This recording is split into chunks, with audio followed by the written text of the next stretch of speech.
Algo que nos gusta mucho a los que compartimos la palabra es que se confirme. Y antes de permitirle la salida a los niños, que ya se me estaba olvidando, quiero compartirle que el texto que utilizó Sergio para iniciar la moderación es el mismo texto que yo tengo para iniciar el mensaje. Y eso llena el corazón de cualquiera que se para aquí y que comparte la palabra. Así que bueno, se lo quise compartir. ¿Qué le parece si antes de orar por la palabra, oramos por la palabra que van a recibir los niños? Quiero pedirle a todas las maestras y maestros de escuela dominical que se pongan en pie, déjenos orar por usted. ¿No hay maestros? Entonces que nos hagan los niños. Sí hay, miren, están allá atrás. Dirija sus manos hacia allá. Padre, en el nombre de Jesús, bendecimos a cada maestro y la palabra que ellos tienen para que sea multiplicada al 100 por 1 en los corazones de estos pequeños. Dales esa visión de que están preparando a la siguiente generación. Dales esa visión de que las palabras que hoy digan deben de quedar grabadas en los corazones de los pequeños, porque son ellos los que van a continuar la obra. Ellos están preparando a los futuros pastores, evangelistas, maestros, profetas y apóstoles. Ellos han de grabar esos mensajes en su corazoncito para que con oración, con ayuno y con su enseñanza y la guía del Espíritu Santo, esta siguiente generación sea una generación que conquiste y lleve al mundo tu gloria, Señor, en Cristo Jesús. Amén. Niños, ordenadamente, como estampida de búfalos, digo, con orden, salgan por favor.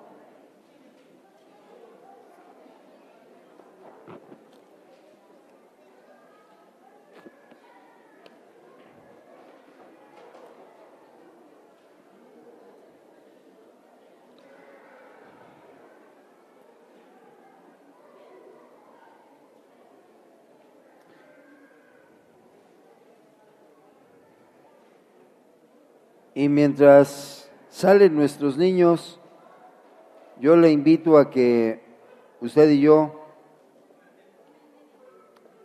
cerremos nuestros ojos y juntos pidamos que Dios hable no a nuestro intelecto, sino a nuestro corazón.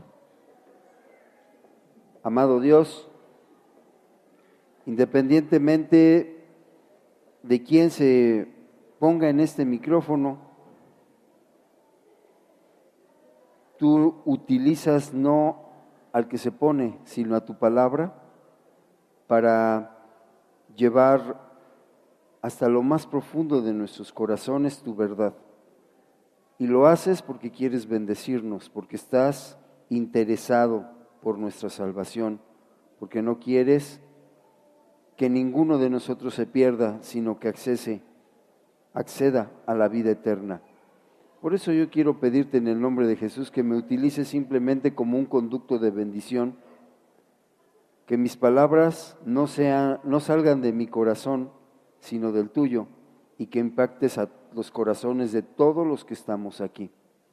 Ayúdanos a llevar tarea a casa, tarea que vivir, tarea que transforme nuestras vidas, y que a través de esa revelación, cada día más y más, nos parezcamos a ti. Te lo pido en el nombre de Cristo Jesús.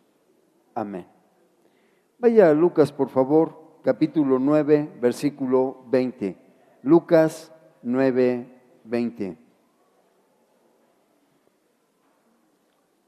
La palabra de Dios dice así, y son palabras de Jesucristo. Lucas 9, 20. Él les dijo: ¿y vosotros quién decís que soy yo? Entonces respondiendo Pedro dijo: el Cristo de Dios. Si tú y yo tuviéramos que responder esta pregunta hoy, ¿cuál sería nuestra respuesta? Mira, ya conoces la de Pedro, así que va a ser muy fácil copiarla, pero haz de cuenta que no has leído el versículo. Y Jesús te dice: bueno, los demás tienen una opinión mía, pero tú, ¿Cuál es tu opinión? ¿Quién soy yo para ti? ¿Tu proveedor? ¿Tu salvador? ¿Tu Señor? ¿El sanador? ¿Un filósofo? ¿Quién soy yo para ti? Si tú tuvieras que responder esta pregunta, ¿qué responderías? No a los demás, sino a quien te la formuló, que es Cristo, porque Cristo la formuló y a Él hay que responderle. Vea un poquito más del pasaje, Lucas 9, pero vamos a leer desde el 18. Aconteció que mientras Jesús oraba aparte, estaban con él los discípulos y les preguntó diciendo, ¿quién dice la gente que soy? Ellos respondieron, unos Juan el Bautista, otros Elías y otros algún profeta de los antiguos que ha resucitado. Y él les dijo, ¿y vosotros quién decís que soy? ¿Quién fue el único que respondió a la pregunta? Pedro. Todos los demás, ¿cómo se quedaron?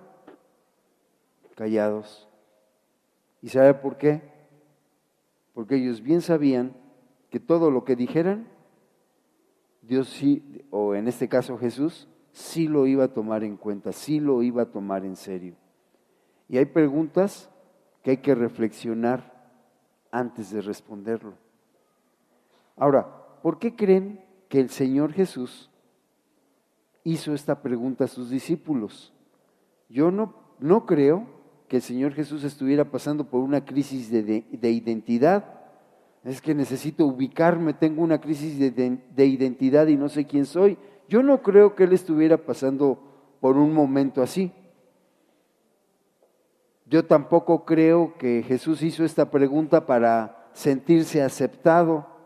Ay, es que como sé que me van a decir lo que quiero escuchar, pues se la voy a hacer.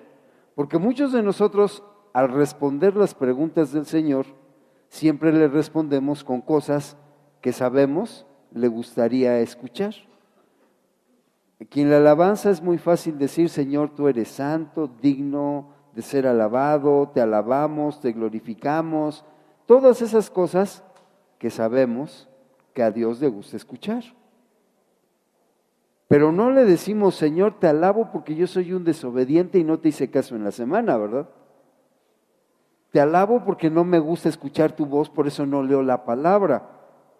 Te alabo porque soy un irresponsable y siempre llego tarde. Eso no le decimos, ¿verdad? Le decimos otras cosas. No le decimos que no nos ha podido convencer de vivir en santidad. No le decimos que no nos ha podido convencer de no estar peleando entre esposos o de deshonrar a nuestros padres. Eso no le decimos. Lo que le decimos siempre son cosas que sabemos a Él le van a gustar escuchar. Pero si tuviéramos que responder esta pregunta, ¿qué le dirías? ¿Quién es Jesús para ti? Hay varias versiones. Mira, hay una versión egoísta. En la Biblia hay una versión egoísta. Una referencia de ello, Mateo 2:16. Mateo 2:16.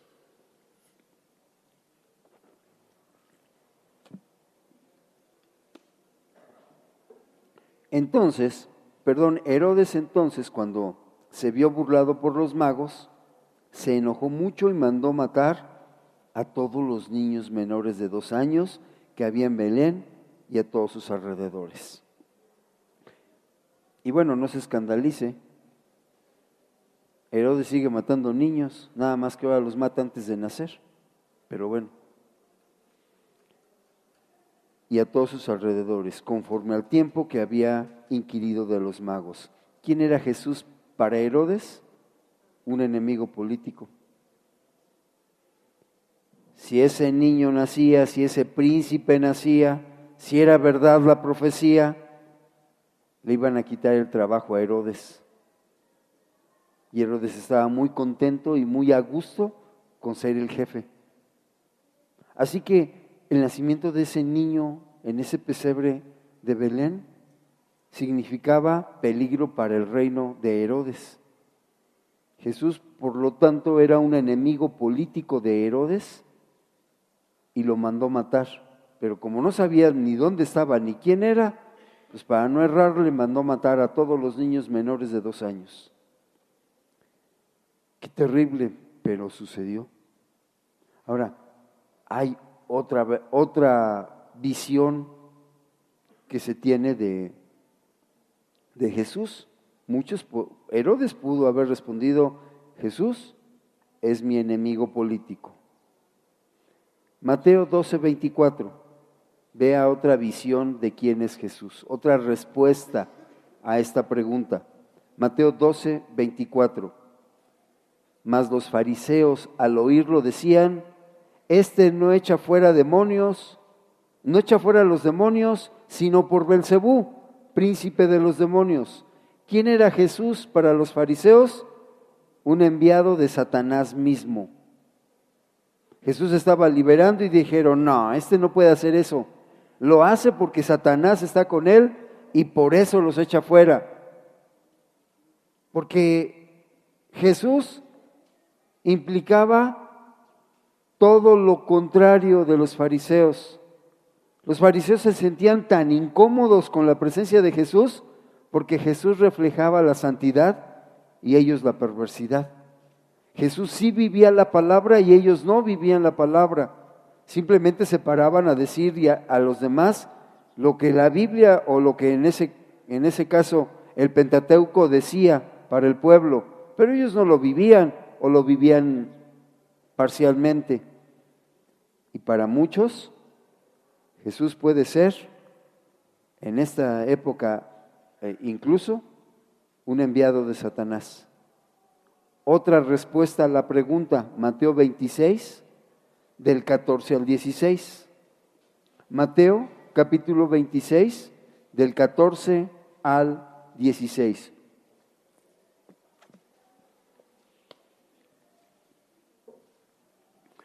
Entonces uno de los 12, que se llamaba Judas Iscariote, fue a los principales sacerdotes y les dijo: ¿qué me queréis dar? Y yo os lo entregaré. Y ellos le asignaron 30 piezas de plata, y desde entonces buscaba la oportunidad para entregarle. ¿Quién era Jesús para Judas? Un objeto de cambio, mercancía, entrada de dinero. Eso era Jesús para Judas.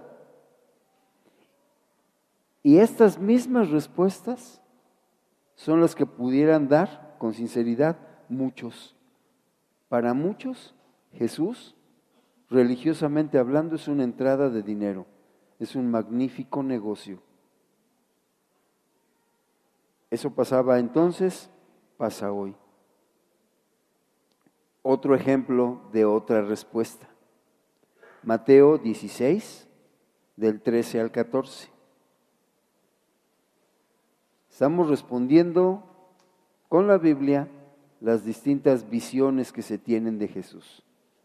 Y estamos respondiendo a la pregunta inicial: ¿quién soy yo para ustedes? Viniendo Jesús a la región de Cesarea de Filipo, preguntó a sus discípulos diciendo: ¿quién dicen los hombres que es el Hijo del Hombre? Ellos dijeron: unos, Juan el Bautista; otros, Elías; y otros, Jeremías o alguno de los profetas. Para el pueblo, Jesús era un profeta.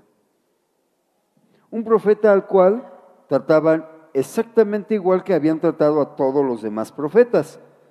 ¿Por qué? Porque cuando el profeta de parte de Dios decía algo que al pueblo no le agradaba, pues simplemente querían apedrear al profeta, lo echaban a una cisterna, o lo desterraban, o lo hacían huir, o lo querían prender con algún pretexto para poderlo matar. A Juan le costó la cabeza. Entonces, el pueblo puede ver a Jesucristo como un profeta más. Y yo vengo a la iglesia a escuchar la palabra de ese profeta llamado Jesucristo, y cuando la palabra de ese profeta llamado Jesucristo no me interesa, no me gusta, no me conviene, pues simplemente la desecho, me enojo y ya no regreso. Pasaba en ese entonces, pasa en la actualidad.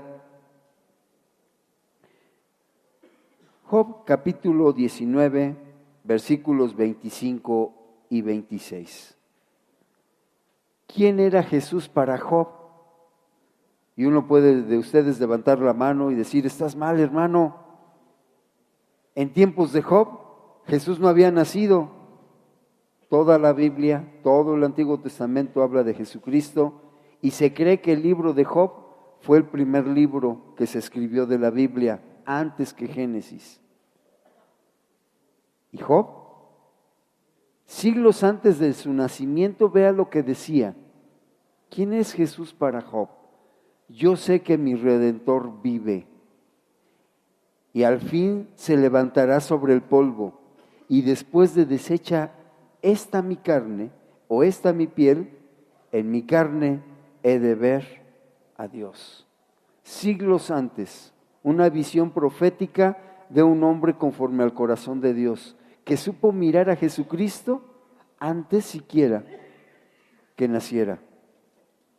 En tiempos de Job no existía el Pentateuco, no existían los libros proféticos, Isaías, Jeremías, Daniel no existían. No había nacido David, no había salmos, pero él dijo, yo sé que mi Redentor vive. No dice vivirá. Y aquí, este varón de Dios estaba confirmando la preexistencia de Cristo. Cristo no nació al nacer del vientre de María. Cristo existía desde antes porque Él es Dios y es eterno. Él es, ni fue ni será, es. ¿Cuándo? Siempre. Yo sé que mi Redentor vive y al fin se levantará sobre el polvo. Es decir, lo van a enterrar porque va a morir, pero Él se levantará victorioso de esa tumba porque la muerte no lo pudo retener. Y después de deshecha esta mi carne, decía Job, después de que mi piel se haga polvo, en mi carne he de ver a Dios. ¿Por qué? Porque me está llamando a vida eterna. Esta es la visión correcta de Jesucristo. Esta es una respuesta sabia. Es una declaración maravillosa de Job, reconociendo a Jesús cuando no había un solo indicio escrito de su preexistencia, de su divinidad. Otra respuesta, Isaías 9:6.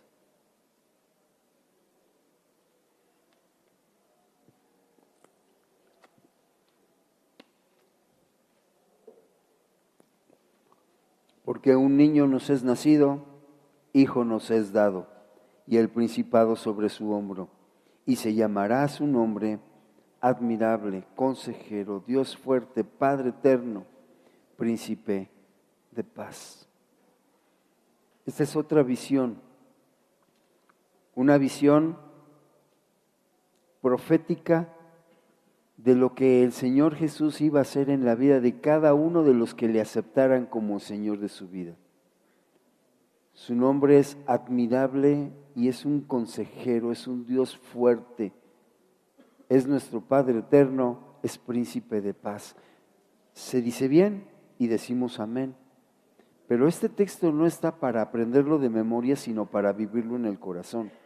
Cada uno de los nombres que aquí aparecen acerca de Jesucristo refleja algo que tenemos que vivir, algo que tenemos no solamente que saber, sino creerlo y vivirlo todos los días.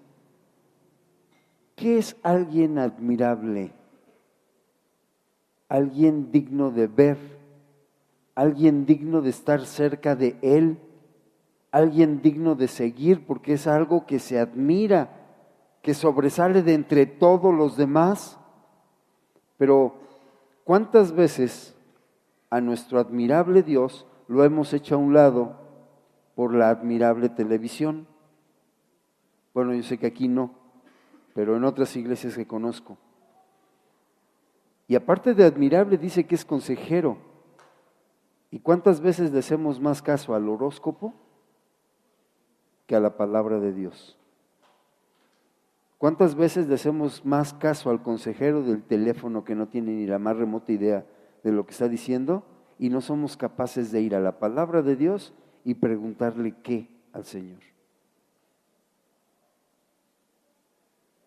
Decimos que es nuestro Dios fuerte, pero cuando tenemos problemas, del que menos nos acordamos es de Dios. A Dios lo vemos como el último recurso. Cuando ya todo falló, cuando ya no tengo ninguna otra alternativa, pues ahora sí voy contigo, Diosito, a ver si tú puedes. ¿Te gustaría ser la última alternativa de tu hijo? Que tu hijo fuera con todos los demás y cuando ya no le quedara otra, pues voy con el viejo a ver. ¿Te gustaría? Estoy seguro que a Dios tampoco. Él dice de sí mismo que es nuestro Padre eterno. Y la Biblia dice con claridad en Éxodo 20:12, honra a tu padre y a tu madre. Y si Él es Padre, merece honra o no. Y Él es eterno, Él no cambia, Él siempre está. No respondas, hablo por mí. Muchas veces he deshonrado con mis actos a mi Padre eterno que tengo que honrar. No es orgullo, no lo estoy diciendo para presumir. Pero mire cómo por lo menos yo sé el texto, pero no lo vivo. Y él mismo también se llama aquí en Isaías príncipe de paz. ¿Sabe qué quiere decir príncipe? El principal. Eso quiere decir, el principal. La principal fuente de nuestra paz no debe de venir de una cartera llena de dinero, no debe de venir de un coche último modelo, no debe de venir de las buenas calificaciones en la escuela, no debe de venir de que si mi esposa me hace piojito o no. Mi principal fuente de paz debe de venir del príncipe, del que sí puede proveerme una paz que no está determinada por las circunstancias, sino que está determinada por su presencia, y su presencia trasciende a las circunstancias, va más allá de las circunstancias. Esa es otra respuesta a quién es Jesús. Otra respuesta, Juan 6:68. Juan capítulo 6, versículo 68. Otra vez Pedro. Le respondió Simón Pedro, Señor, ¿a quién iremos? Tú tienes palabras de vida eterna. Para Pedro, Jesús no solamente simbolizaba su maestro, simbolizaba esa palabra que alimentaba a diario su corazón y que lo llamaba a vida eterna. Jesús vino a morir por nosotros en la cruz para darnos una vida eterna y abundante. Y muchas veces nosotros con nuestros actos, con nuestra convivencia con Dios y con los demás, desperdiciamos esa vida eterna. Lo cambiamos por baratijas. Desperdiciamos todas las bendiciones que el Señor quiere darnos. Ahora, aquí hay una primera enseñanza de todo esto que hemos estudiado hasta el momento. La primera enseñanza, hermano, Dios no quiere que estudies de Él, Dios quiere que le conozcas. Una cosa es estudiar de Él y tenerlo aquí almacenado como conocimiento, y me puedo saber 25,000 textos bíblicos. Aquí los puedo almacenar, pero Dios no quiere que los almacene aquí, Él quiere que lo conozca. Antes de conocer a mi esposa, no tenía ni la más remota idea de quién era, ni siquiera sabía que existía. Pero cuando lo conocí, me enamoré de ella. ¿Por qué? Porque miré su corazón, porque la miré a ella, porque hay cosas de ella que simplemente son especiales para mí. Y con Dios, ¿cuántas veces hemos estudiado a Dios? Simplemente lo hemos estudiado. Y sabemos lo que dice Juan 3:16, y sabemos lo que dice Éxodo y conocemos Levítico y hemos estudiado Salmos y sabemos las 4 versiones del Evangelio en logos, aquí en conocimiento. Pero hay otro conocimiento que la Biblia llama rema, que es una revelación que va al corazón, y esa es la que transforma mi vida. Logos me sirve para ampliar mi cultura general, pero rema me lleva a la vida eterna, porque el rema de Dios en mi corazón hace que mi vida cambie y cambie para bien. David es un personaje que sigue conmoviendo a multitudes, y David dice en el Salmo 104, versículos del 1 al 3, bendice alma mía a Jehová.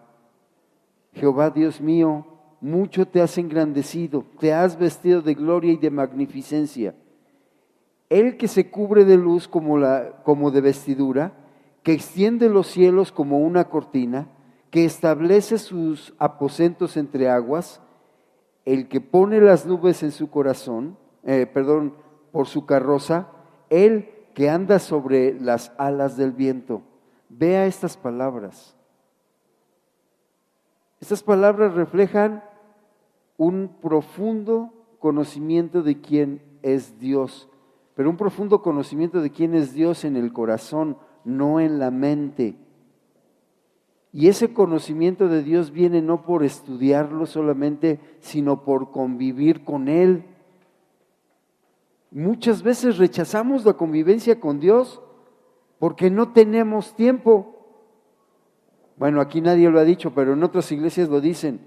Hoy no pude leer, hoy no pude orar, hoy no pude asistir porque no tuve tiempo, tuve otras cosas importantes que hacer. Y amado, cuando hay otras cosas más importantes que Dios, Dios no es Dios para ti.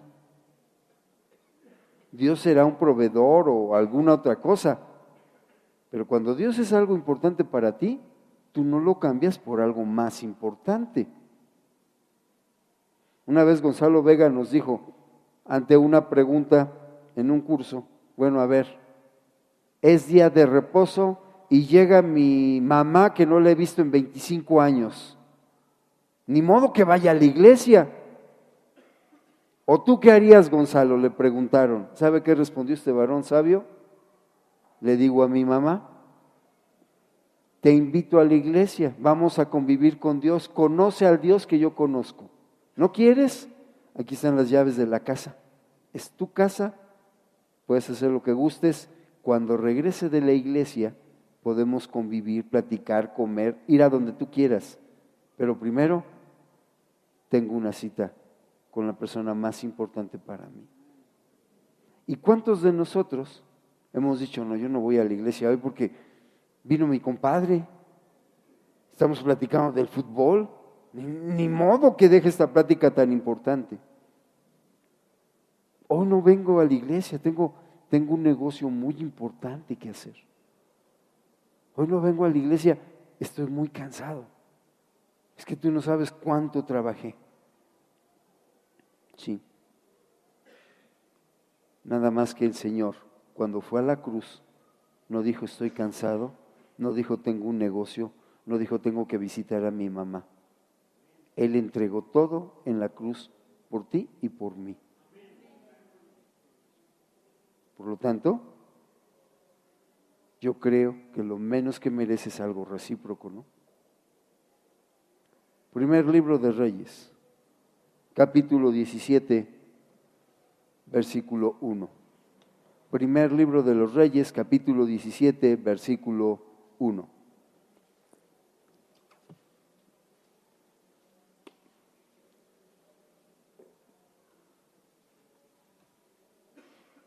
Entonces Elías, tisbita, que era de los moradores de Galaad, dijo a Acab, vive Jehová Dios de Israel, ojo con lo que viene, en cuya presencia estoy, que no habrá lluvia ni rocío en estos años, sino por mi palabra. Y aquí hay otra lección importante. la convivencia con Dios nos hace comprenderlo. ¿Tú te atreverías a decir esto? No va a llover hasta que yo vuelva a decir que llueva. ¿Te atreverías? Si no nos atrevemos a orar por un enfermo. Oiga, y esto era serio. Acab, o más bien su esposa, podía cortarle la cabeza si ya le traía ganas a Elías. Y Elías fue capaz de decir, no va a llover. ¿Y sabe por qué? La clave está en la frase que él dice constantemente, Jehová, Dios de Israel, en cuya presencia estoy. Estar en convivencia con Dios nos hace entender sus propósitos y la forma en que Él tiene de actuar. Porque muchas veces el Señor hace cosas que desde mi punto de vista están fuera de lugar. Oiga, ¿cómo voy a matar de sed con una sequía de varios años al pueblo que yo saqué de Egipto para llevarlo a una tierra a la cual le dice fluye leche y miel? ¿En qué cabeza cabe? En la de Dios. Dios tiene formas de tratarnos y a veces necesitamos un embarazo y a veces los embarazos duran tantos años como nosotros queramos que duren. ¿Por qué? Perdón, porque cuando yo no hago caso, pues no me queda más que darme la misma medicina. La convivencia con Dios nos hace comprenderlo. Preguntas que muchas veces a ojos humanos no hay respuesta. ¿Por qué haces esto, Señor? ¿Por qué permites, si tú eres el dueño de todo el oro y de toda la plata del mundo, por qué permites que se estén muriendo niños en África de hambre? Usted ha visto seguramente las fotos que han recorrido el mundo. Niños tirados, no niños, esqueletos tirados, cuya piel están paradas muchas moscas. Niños que están tirados, rodeados de buitres, esperando que se mueran. ¿Por qué Dios, si es tan bueno, permite eso? El no conocer cómo funciona Dios, el no conocer cómo piensa Dios, nos hace tener un pensamiento tan chiquito. Y yo no me voy a poner a defender a Dios aquí, pero no es que Él permita que los niños estén muriendo de hambre, es que el egoísmo del ser humano los está matando de hambre. Dios no está condenando a morir de hambre a esos niños, pero nuestro egoísmo sí. Somos capaces de gastar miles de millones de dólares diarios para hacer armas que nos destruyan y que mientras más armas tenemos, menos las podemos utilizar, ¿no? Porque el día que utilicemos todas las armas que tenemos, pues se acaba el planeta. Somos capaces de gastar miles de millones de dólares diarios para hacer eso y no somos capaces de gastar un centavo para ayudar a esos niños.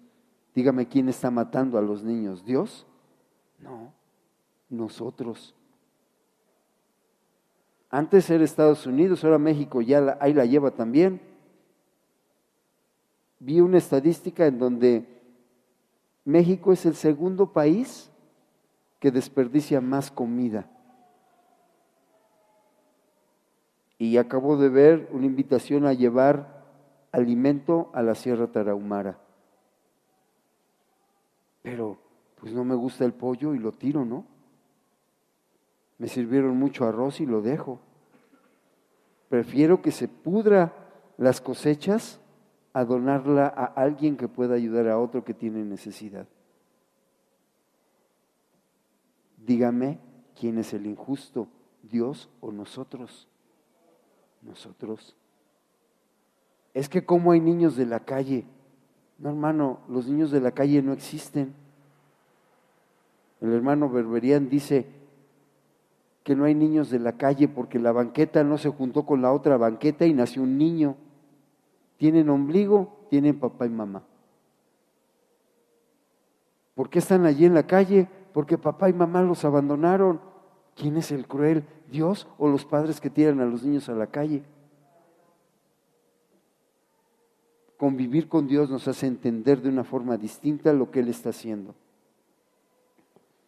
Génesis capítulo 17. Génesis capítulo 17. Mas yo estableceré mi pacto con Isaac, el que Sara te dará a luz en este tiempo el año que viene. Y acabó de hablar con él, y subió Dios de estar con Abraham. Entonces tomó Abraham a Ismael su hijo, y a todos sus siervos nacidos en su casa, y a todos los comprados por dinero, y a todo varón entre los domésticos de la casa de Abraham, y circuncidó la carne del prepucio de todos ellos aquel mismo día. ¿Por qué lo hizo? Como Dios le había dicho. ¿No? ¿Me equivoqué? Génesis 17. 17, ¿o no? ¿Es 7? Ah, ¿es 24? Génesis 17, 24. Bueno, ahora no le puedo reclamar a Pablito porque quién sabe dónde fue. Mire, el Señor le había prometido a Abraham que iba a tener un hijo. Sara y Abraham habían decidido ayudarle a Dios, y entonces Abraham tuvo un hijo con la sierva de Sara. Pero el Señor le dijo, no, yo no necesito tu ayuda, yo te voy a dar un hijo tuyo y se va a llamar Isaac. Y en ese hijo tuyo, que Sara te va a dar dentro de un año, voy a establecer mi pacto. Le dijo esto y subió. Y la condición del pacto era circuncida a todo varón. Abraham circuncidó a todo varón. Y cuando uno habla de circuncisión, como que no se mide de lo que se trataba. Pero mire, no había anestesia, no había analgésicos, no había antibióticos, ni bisturí, ni quirófanos. ¿Sabe con qué hacían la circuncisión? Con una piedra afilada. ¿Verdad? Oiga, ¿era cómodo seguir al Señor? No, si seguir a Dios no es cómodo. Seguir a Dios es bueno, pero no cómodo. ¿Cuántas veces Dios nos incomoda para que hagamos caso o para que crezcamos? Hoy una de las jovencitas de aquí está traduciendo en otra de las congregaciones. Isabel está traduciendo a un hermano que, híjole, Juan el Bautista se queda chiquito. Y hablaba con su papá y me decía, pues no está fácil. Pues no, si no te lo pedí porque fuera fácil, te lo pedí porque ella necesita crecer. No es cómodo, hermanos. Ahora, aquí hay una tercera enseñanza. Cuando yo entiendo las cosas de Dios, en este caso Abraham, es más fácil y sencillo obedecerlo. Yo te voy a dar un hijo, circuncídense todos los varones. Quiero un hijo, ¿no? Voy a circuncidarme junto con todos los varones, porque entiendo las cosas de Dios, porque estoy viviéndolas, porque estoy dándome cuenta de que Dios no me dice nada por decírmelo, me lo dice porque necesito saberlo. Oiga, muchas veces lo he dicho, tenemos hijos, con cada hijo tenemos un reto, devolverle a Dios esos hijos nuestros como hijos suyos. Y para devolvérselos así, yo tengo que comprender para qué vinieron a este mundo. Y para entenderlo, primero tengo que comprender para qué vine a este mundo yo. Y entonces poder educar a mis hijos. No es que son los hijos que Dios me dio, sí, pero ¿para qué te los dio? ¿Para que se conviertan al narcotráfico? ¿Para eso te los dio? Ninguno de nuestros hijos va a ser maldición. Es una promesa que la iglesia en Zumpango tiene. No engendrarás hijos para maldición. Y a muchos ya se nos olvidó. Pero no engendrarlos para maldición no es algo mágico. Tenemos que trabajar y tenemos que trabajar duro. pon todos los pretextos que quieras, pero eso implica trabajar muy duro, el que tus hijos estén conforme a la voluntad de Dios. Regrese a nuestro texto base, Lucas 9:18, y con esto vamos a terminar. Si alguien quiere ir previniendo a los hermanos que van a ministrar la cena, dígale que no se apure, solamente tiene 30 segundos, pero que se le lleve con calma. Mire, Lucas 9 del 18 al 20. Aconteció que mientras Jesús oraba aparte, estaban con él los discípulos y les preguntó diciendo: ¿quién dice la gente que soy yo? Y ellos respondieron, unos Juan el Bautista, otros Elías y otros algún profeta de los antiguos que ha resucitado. Él les dijo: ¿y vosotros quién decís que soy yo? Entonces respondiendo Pedro dijo: el Cristo de Dios. Los discípulos tenían que responder esta pregunta: ¿por qué? La respuesta está en Romanos 10:10. Vaya a Romanos 10:10. ¿Por qué tenían que responder esta pregunta? ¿Ya tiene Romanos 10:10? Porque con el corazón se cree para justicia, pero ¿qué cosa? Con la boca se confiesa para salvación. El decir en voz alta lo que Jesucristo significa para mí me compromete. El decir en voz alta lo que Jesucristo significa para mí me hace vivir de una forma distinta. Jesús no es el profeta de la esquina. Jesús es Dios mismo encarnado. Jesús no es el que me provee, no es el tendero que me despacha el azúcar cada que necesito.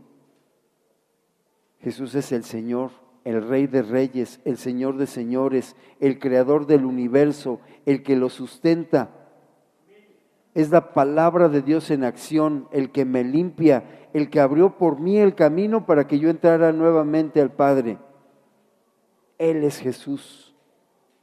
Ahora, yo quiero invitarte a que cierres un ratito tus ojos y reflexiones cómo vas a responder la pregunta del inicio. ¿Quién dices tú que es Jesús? ¿Qué es Jesús para ti? No para el vecino, no para Enrique, no lo que se escuche bien en la iglesia. Reflexiona. ¿Quién es Jesús para ti? Pero reflexiona en cada una de tus palabras. ¿Quién es Jesús para ti?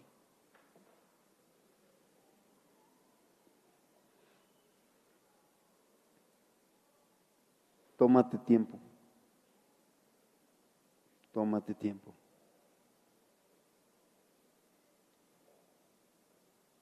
Y si la respuesta que sale de tu corazón sincero no es que Él es el todo de mi vida, tenemos que corregir.